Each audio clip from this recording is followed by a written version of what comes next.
মায়ের ত্যাগ উদারতার উদাহরণ থেকেই শক্তি, ঐক্য ও দেশপ্রেম খুঁজে পাই, বলেছেন তারেক রহমান। মা খালেদা জিয়ার প্রতি দেশবাসীর গভীর মমত্ববোধ আপ্লুত করেছে বিএনপির ভারপ্রাপ্ত চেয়ারম্যান তারেক রহমানকে।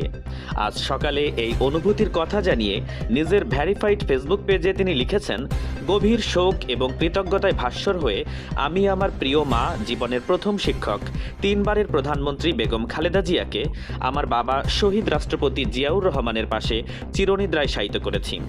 তার অনুপস্থিতির শূন্যতা ভাষায় প্রকাশ করার মতো নয়। তবু এই কঠিন মুহূর্তে দেশের মানুষের অভূতপূর্ণ উপস্থিতি আমাকে একাকিত্বে ভুগতে দেয়নি। তারেক রহমান লিখেছেন, অগণিত নেতাকর্মী, শুভাকাঙ্ক্ষী, পরিবার এবং দেশবাসীর ভালোবাসা ও শ্রদ্ধায় আমি গভীরভাবে আবেগাপ্লুত। লক্ষ লক্ষ মানুষ একসাথে এসে যেভাবে সম্মান জানিয়েছে, ভালোবাসা দিয়েছে এবং এই কঠিন সময়ে পাশে দাঁড়িয়েছে, তা আমাকে আবারও মনে করিয়ে দিয়েছে তিনি শুধু আমার মা ছিলেন না, অনেক দিক থেকে তিনি ছিলেন সমগ্র জাতির মা।